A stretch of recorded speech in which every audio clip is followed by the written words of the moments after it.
Amazing Uttarakhand में आपका बहुत बहुत स्वागत है।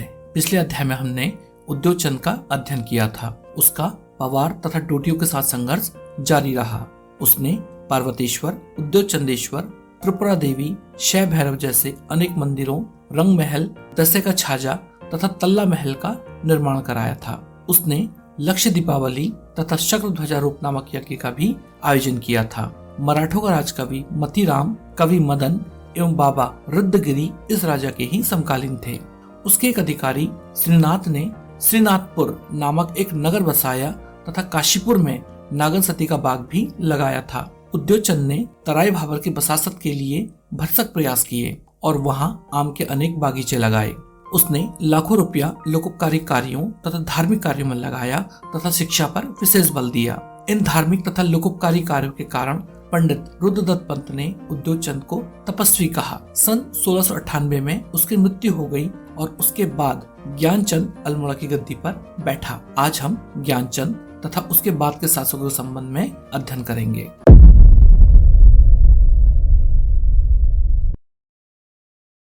दोस्तों, सन 1698 में ज्ञानचंद अल्मोड़ा की गद्दी पर बैठा। उसके काल में पवार तथा डोटियों के साथ संघर्ष जारी रहा। इसी क्रम में उसने सन 1699 में गढ़वाल पर आक्रमण कर बधानगढ़ को लूटा और वहां से नंदा प्रतिमा को लेकर अल्मोड़ा आया। सन 1704 में डोटी के विरुद्ध अभियान में चंद सेना को नेपाल के भाबर क्षेत्र में लड़ना पड़ा और इस क्षेत्र में कुख्यात मलेरिया से उसके अनेक सैनिक मारे गए और इस युद्ध में चंदों को भारी हानि उठानी पड़ी। ज्ञानचंद धार्मिक प्रवृत्ति वाला शासक भी रहा। उसने कई मंदिर और नौले बनाए। उसके द्वारा बनाए गए मंदिरों को देवल या द्योल कहा जाता था। उसने कत्यूर घाटी में बद्रीनाथ मंदिर का निर्माण किया और बैजनाथ मंदिर का पूर्ण रूप से जीर्णोद्धार किया।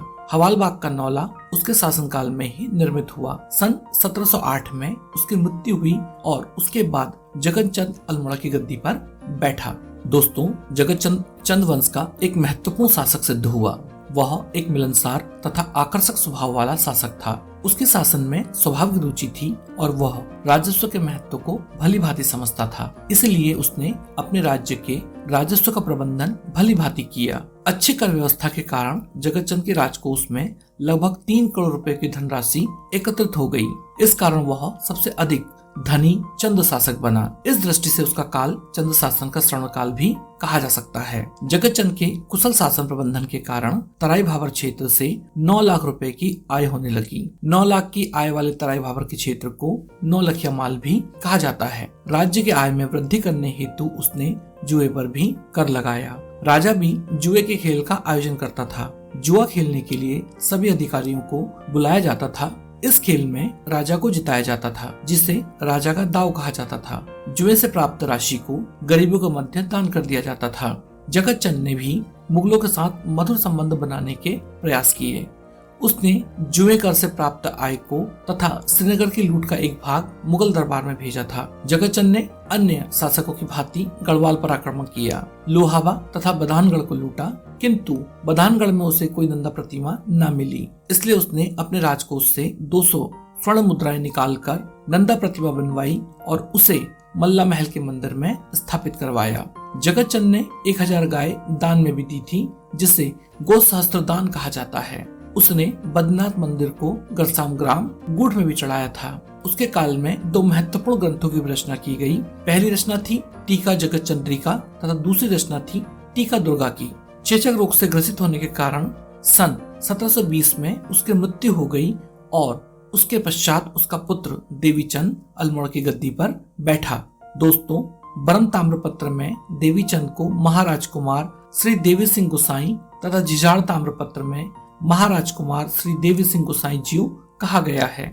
देवीचंद उत्तराखंड के इतिहास में एक अत्यंत रोचक पात्र है। देवीचंद का काल अव्यवस्थित योजनाओं तथा बेतुके कार्यों का काल रहा। इसलिए देवीचंद को चंदों का तुगलक भी कहा जाता है। उसके पागलपन के संबंध में एक कहानी उसके जन्म से जुड़ी हुई है। इस कहानी के अनुसार जब राजा जगतचंद अल्मोड़ा की गद्दी पर बैठा था तो उस समय एक युवा ब्राह्मण उसके दरबार में आया। वह काशी पढ़ने जाना चाहता था और इसके लिए उसने राजा से 10,000 रुपए की मांग की, किंतु राजा ने इतनी भारी भरकम राशि देने से मना कर दिया और कहा कि नियम तो यह है कि जब कोई व्यक्ति काशी पढ़कर आ जाता है तो उसकी योग्यता के अनुसार उसे कुछ दान दक्षिणा दी जाती है। यह बात सुनकर वह ब्राह्मण चिढ़ गया और राजा से कहने लगा कि मैं अभी तो जाता हूँ, लेकिन मेरे कोप का भाजन तुम्हें बनना पड़ेगा। पहले वह ब्राह्मण अपने घर गया और उसके पश्चात वह प्रयाग चला गया और वहां उसने करोट कर ली। करोट का अर्थ है कि उसने वहां स्वेच्छा से आत्महत्या कर ली और मरने से पूर्व उसने ईश्वर से कहा कि हे ईश्वर, अगले जन्म में मुझे राजा जगतचंद के घर में पैदा करना, ताकि मैं उसके धन को बर्बाद कर सकूं। और कहा जाता है कि उस ब्राह्मण ने जगतचंद के घर में देवीचंद के रूप में जन्म लिया। खैर, कहानी कुछ भी हो, किंतु देवीचंद के कार्यों ने इस कहानी को बड़ी सीमा तक सही सिद्ध कर दिया। देवीचंद सदैव चाटुकारों से घिरा रहता था और चाटुकार उसकी तुलना महान शासक विक्रमादित्य से करते थे, जिस कारण देवीचंद अत्यधिक प्रसन्न हो जाता था। चाटुकारिता के प्रभाववश देवीचंद ने लोगों के ऋण माफ कर दिए तथा चाटुकारों पर बहुत धन लुटाया। इसके अतिरिक्त उसने बड़ी संख्या में उन चाटुकारों को गांव भी दान में दिए। उसने 2 तुला दान असरफियों से और 4 तुला दान रुपए से किए।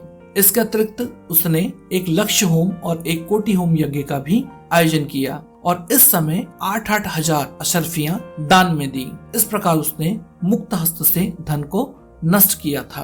एटकिंसन लिखते हैं कि देवीचंद ने एक बार श्रीनगर पर आक्रमण किया, किंतु बुरी तरीके से वह पराजित हुआ और उसे वापस भागना पड़ा। वापस लौटकर उसने हवालबाग के एक डांडे अर्थात पहाड़ी को श्रीनगर कहा और इस डांडे पर दरी गलीचे आदि बिछाए और पेड़ों को खूब सजाने का आदेश दिया। और इसके पश्चात उसने यहाँ पर एक युद्ध का स्वांग अर्थात नाटक कर स्वयं को श्रीनगर का विजेता घोषित किया। इसी प्रकार एक बार देवीचंद ने सोचा कि हवालबाग के सामने जो डांडा है वहाँ के पेड़ों को ठंड लगती होगी, इसलिए उसने डांडे के पेड़ों को ढकने का आदेश दिया और इस डांडे का नाम फतेहपुर रखा।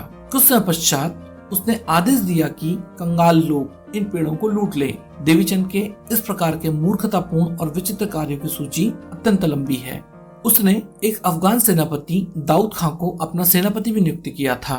एक बार दिल्ली का एक शहजादा साबिर शाह उसके दरबार में आया। साबिर शाह ने उसे आक्रमण कर दिल्ली की गद्दी पर अधिकार करने का मूर्खतापूर्ण प्रस्ताव दिया, जिसे राजा ने स्वीकार कर लिया। दाऊद खां के नेतृत्व में चंद सेना तथा अजमत खां के नेतृत्व में मुगल सेना के मध्य नजीमाबाद के निकट युद्ध हुआ। अफगान सेनापति शत्रु से जा मिला और उसने देवीचंद को कैद करने का प्रयास भी किया। देवीचंद बड़ी कठिनाई से अल्मोड़ा वापस आने में सफल हो पाया। इस शासक की अयोग्यता के कारण डोटी तथा पवार राज्यों ने चंदों के विरुद्ध आपस में संधि कर एक संयुक्त मोर्चा बना लिया। देवीचंद ने डोटी से संधि कर गढ़वाल के विरुद्ध अभियान किया। उसने लोहावा को लूटा, किंतु शीत ऋतु आने के कारण वह अपनी फौज को सेनापति को सौंपकर वापस अल्मोड़ा आ गया। इसके बाद उसने देवीपुर जाने का निर्णय किया। यह नगर तराई में देवीचंद के द्वारा ही बसाया गया था और वह अपनी रानियों के साथ शीत ऋतु इस स्थान में ही व्यतीत करता था। देवीचंद की मूर्खता के कारण उसका अधिकारी मानिकचंद गैड़ा और उसका पुत्र पूरनमल गैड़ा स्वयं शासक बनना चाहते थे। इसलिए उन्होंने राजा को तराई के देवीपुर में मारने का षड्यंत्र रचा। जब देवीचंद तराई में स्थित देवीपुर जा रहा था तो मार्ग में काकड़े घाट में उसने अपने गुरु हर्षदेवपुरी से भेंट की। श्री भद्रीदत्त पांडे के अनुसार हर्षदेवपुरी शंकराचार्य मत वाले एक बाबा थे और काकड़ी घाट में रहते थे। वह राजा से बहुत स्नेह रखते थे और उसे प्रेम से देवुआ कहकर पुकारते थे। कहा जाता है कि हर्षदेवपुरी को अपनी शक्तियों के कारण मानिकचंद गैड़ा और पूरनमल गैड़ा के षड्यंत्रों का पूर्वाभास हो चुका था। इसलिए उन्होंने देवीचंद को रोकने का प्रयास किया। उन्होंने कहा कि अरे देवुआ, इस बार तू काकड़ी घाट में ही धूप सेक, क्योंकि पिछले साल तूने तराई में बहुत समय व्यतीत किया है और आखेट खेला है। इस वर्ष देवीपुर में जाना तेरा मुझे ठीक नहीं लगता। पूरनमल तथा मानिकचंद गैड़ा के बल देने पर देवीचंद ने गुरुजी के परामर्श को नहीं माना और उसने देवीपुर जाने का निर्णय किया। इस पर बाबा जी ने कोसी नदी से एक अंजलि पानी निकाला और राजा को पीने के लिए दिया और कहा कि यह अमृत के समान है और तेरी रक्षा करेगा। किंतु पूरनमल व मानिकचंद गैड़ा ने राजा से कहा कि इस प्रकार बाहर का जल ग्रहण करना राजा की सुरक्षा के लिए उचित नहीं है। अतः राजा जल ग्रहण करने में संकोच करने लगा। इस कारण बाबा जी ने उस जल को नदी में डालते हुए कहा कि यह अमृत था, जिसे पीकर अब इस नदी की मछलियां दीर्घ काल तक जीवित रहेंगी। अंततः देवीचंद देवीपुर की ओर चल पड़ा। उसके इस प्रकार बिना जल ग्रहण किए जाने पर बाबा जी अत्यंत क्रोधित हो गए और दोनों हाथ ऊपर को उठाकर नाचने और गाने लगे और कहने लगे कि तू मरी जालो मेरा क्यों जालो, यानी तू मर भी जाएगा तो मेरा क्या नुकसान होगा। और फिर वो बहुत उदास हो गए। अत्यंत दुखी मन से बाबा जी ने स्थानीय लोगों से कहा कि एक गड्ढा खोद दें ताकि वह समाधि ले सकें। राजा के डर से लोगों ने ऐसा नहीं किया, किंतु बाबा जी के अधिक बल देने पर उन्होंने एक समाधि बना दी। दूसरी ओर राजा तराई में धूप सेकने लगा।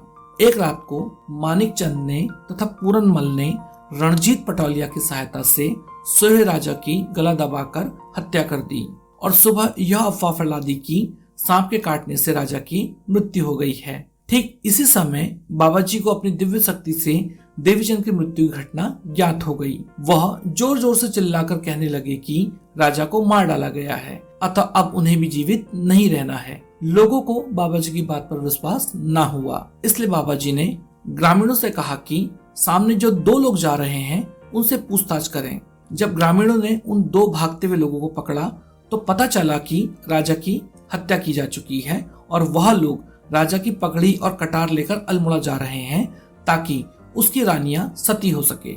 इस पर ग्रामीणों को यकीन आ गया और उन्होंने बाबा जी को समाधि दी। सन 1726 में देवीचंद मारा गया और उसके पश्चात अजीत चंद अल्मोड़ा की गद्दी पर बैठा।